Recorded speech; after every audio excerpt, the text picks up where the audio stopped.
What's going on, everybody? Carl from The Obsession. We're going to be continuing with our property layouts. We're going to show you guys some property layouts. I'm actually building my arrows for the hunting season. This is a Black Eagle Rampage that I was shooting a 350 spine this year, and figured out exactly how I want to do it, whether I want to run 100 grains on the nose, 125 grains on the nose. That's going to be a later show, trying to figure out what I think is most efficient for my setup. But this week we're going to head out to southwest Wisconsin with Brian Kleppe. The past few weeks we've been showing you guys different properties. We've done Matt Davis's property, we've done the Triple B, which is my property. We'll do a few more here in the next couple weeks before the season starts. Then we'll start the bi-weekly show for The Obsession, like we've been doing for the last 7 or 8 years now. So I'm going to continue to work on here. We're going to show you guys what Brian Kleppe is going to be working with on his property this year. So sit back and enjoy the show. Thanks for watching The Obsession.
Well, we're up at the property on the farm that Cole and I have hunted now since 2007. The farmer has been gracious enough to give me permission to hunt this farm this long. A lot of crop fields on this farm, hence not really needing the use of food plots. There's quite a few antlerless deer on this property typically. There again is many this year. We plan to take out a few, do the best we can. It'll probably be, early. We usually like to get our does and get them out early and kind of save our spots for our buck movement and bucks. Try to hunt fronts and stuff up until, that late October, early November rut time. But typically we set up on the field edges early, and then typically into that October, November range we have stands that we have set up, that we've got set up in transition areas that we expect and hope that the bucks will travel to in between bedding areas. And they like to, bucks typically here like to cross these narrower pinches in between the two fields. They look for the narrowest spot to cross. So hence we have a stand behind me here, or in front of me here, and a stand behind me, which typically they use quite a bit. Both of them are new sets this year, going off by kind of what the deer were doing last year. Doesn't mean they'll do it again this year, but that's the hope. I think we'll see deer. It's just what, if it's the right deer, which, that's hunting. So anyhow, we have stands set up all around different locations this farm on the field edges. I don't know how many sets I have up right now, probably 14 I have up right now. And probably gonna have up 3 or 4 more yet. I usually like to keep a couple to throw up in case I see something in between and I have something available to put up. Alright, well, you can see behind me this stand that we set up here. This will probably primarily be used during the rut. Obviously, you wouldn't want to sit here much early season with as much cover as in here. And I don't know if you would even be able to see a deer to shoot in here right at that point. But typically we expect them to use these trails above us here, and there's a bunch of trails behind the lower part of that stand as well. They typically like to bed down in the draw down there, and they like to come up, and they also bed on the point out here. Last year did see a couple of decent bucks in this area, but stands were in a different place, so I'm kind of going off of what I watched and seen last year as far as why I positioned that stand there, and hopefully it works. Hopefully we'll have a story to put behind this spot. If not, we got plenty other spots that'll work probably too. I'm hunting for 2 people, so don't know which one of us will be sitting here more. Also putting a mock scrape in here. I had one kind of set up there and it's kind of gotten tangled up in the tree. I think what I'll probably do is I'll probably come in here and I'll probably try to run something across so it just hangs right here in front of me. I will probably get to that sometime here in the next couple of days, and probably will pretty much stay out of here until we decide to hunt in here. But even with that vine in here, and not checking it, I'm not too worried about it. I think if it's in the right spot, they're gonna hit it. And also, I have a camera up on the hill behind us here, where they will come up these trails and head out to the field. I have not checked it yet. I probably will leave it out here another week or 2 before I will check it. But judging by what I've seen with the trails, that look like should have some pictures on it for sure. Just don't know what.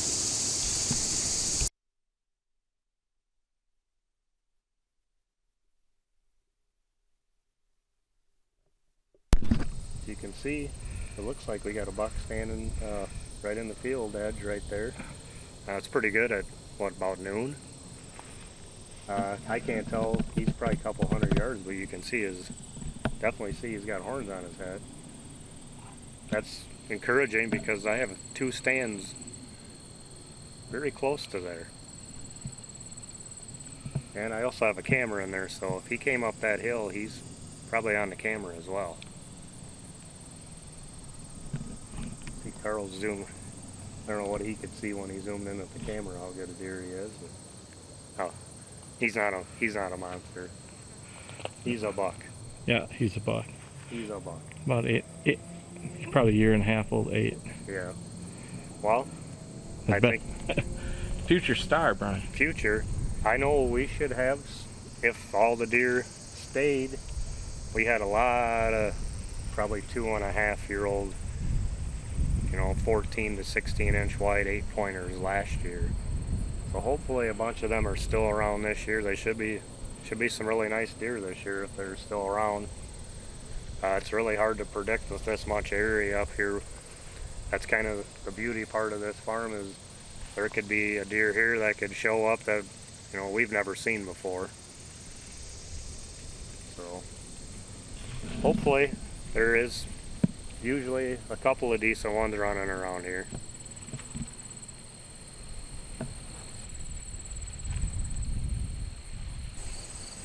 Alright, so behind me here we have a set in the corner, and we've called that over the years the killing corner. I've had a stand in that set back there probably since 2008.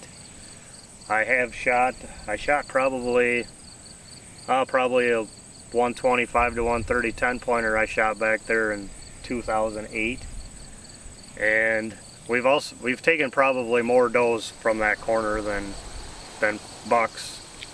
I have seen a couple really nice bucks there. I actually missed a couple of nice ones there once, but we won't talk about that. Anyhow, they usually typically like to feed right out of that corner right in front of you, or they'll usually come out of this corner or the middle here, and they'll feed back towards you. Just depends on the day and the situation, but that stand there is hit or miss. I expect it to be better this year with a really nice alfalfa in front of it, so I expect them to use it more. The other years when there's been corn in this spot, they seem to use the middle more. So that was the basis of kind of going back to that spot this year, because of the nice alfalfa. I suspect that'll be one area I'll probably head for first, because I've taken a lot of does out of there. Well, that's basically an inside corner. Yeah, huh? inside corner in it. Yeah, they usually typically come right out in front of you right there. Yeah. I know in the past we have occasionally put a stand in that corner. I have one saved to put there.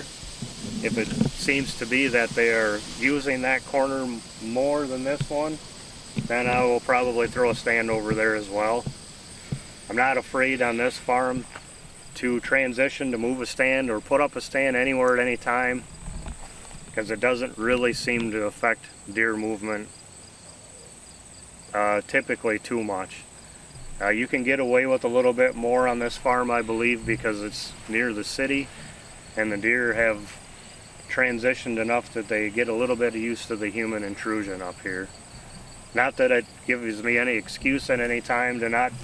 I typically never hunt with the wind out of my favor, and I still am diligent with all my scent control on all my gear and equipment too, so I don't try to make an excuse for not being able to see deer.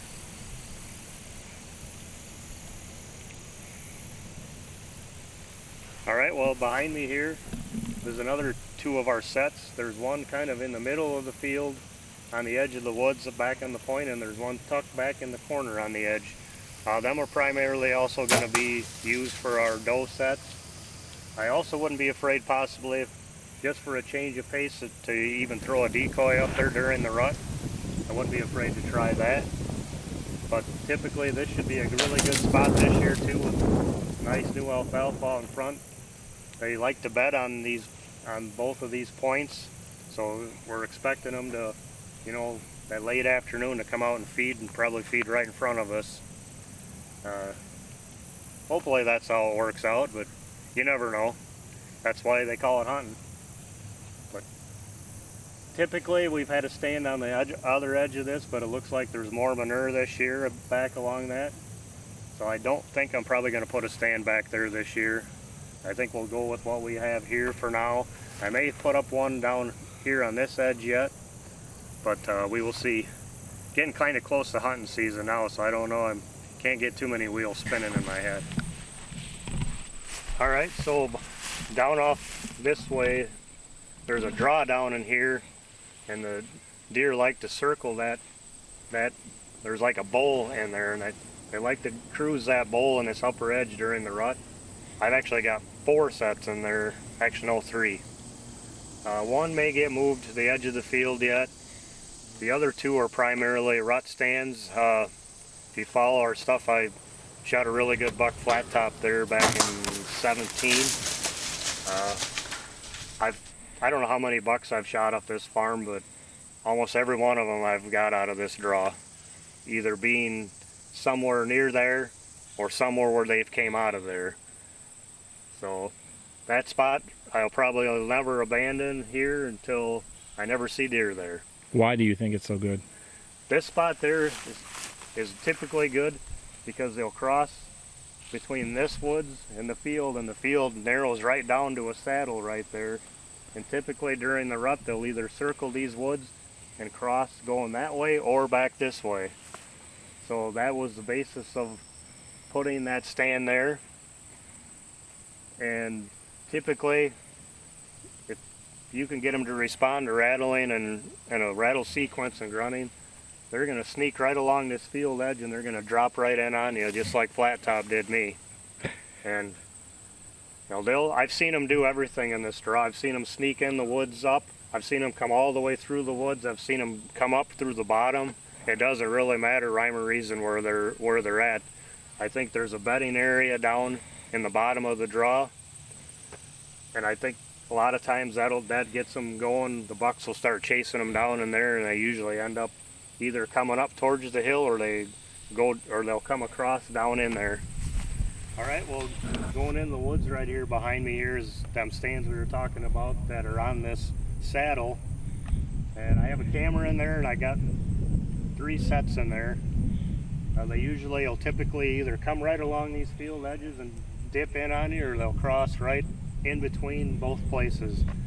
Usually, I never have failed, I don't think, over the years to see a buck of some kind that is using this area.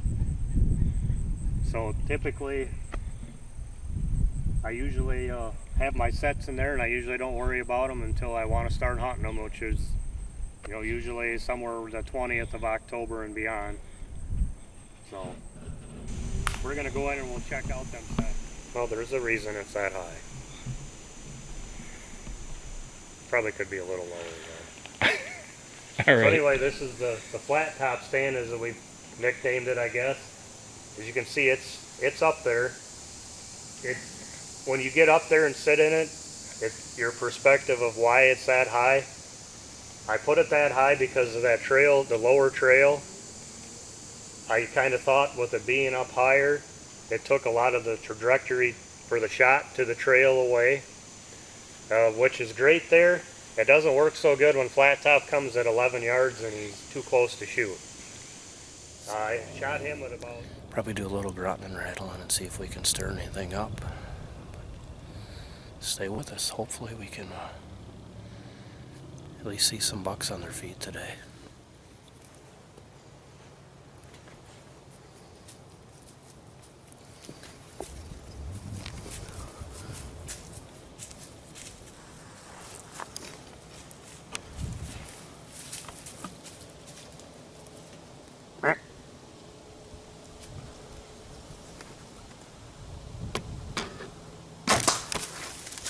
Shot him at about 15 yards right down the hill there, and that was even difficult angle as the height there at that time. But that was more of my generalization of having it that high, is if I had to shoot that lower trail, that it took that trajectory away. Deer have never picked me off out of this spot typically because, one, it's obviously really high, but you know, typically the winds like to come southwest, northwest here, which, you know, your wind either going that way, behind you that way, or to the field that way. It's what usually makes this place really good during the rut. All right, you can see one of the sets we have right in behind here. That's actually a new set this year. I put that in there, you know, a lot of for my son Cole. He's 14 and a little bit younger, where he's not as quite comfortable with the lock-on stands, especially the one I have behind me that's probably 26 feet high. So I kind of more put that set in for him. Not that I won't sit there. I figure if deer movement dictates me to go to one stand or the other, it's an easy 30-yard move, 40-yard move. But typically them deer like to use them lower trails that are going to bring them right by, or a lot of times they'll come right off this point and they'll walk right right by that stand at about 17 yards. So that's kind of the basis of putting that stand there. This place here, I've had stands all over in this draw at different times, and you never know where they're gonna go. I typically will put a stand up where I see them do something the year before and they never seem to do it again. But this spot right here has always seemed to be where they always end up and dictate to, probably primarily more because of the narrow crossing between the two sets of woods. Usually there is a scrape right here in front of me. Doesn't look like probably anything yet anyway, but usually there is a scrape there. And occasionally there's some even over and behind here. But yeah, this has always been a real productive spot for me on this farm, and I don't expect it to probably be any different this year.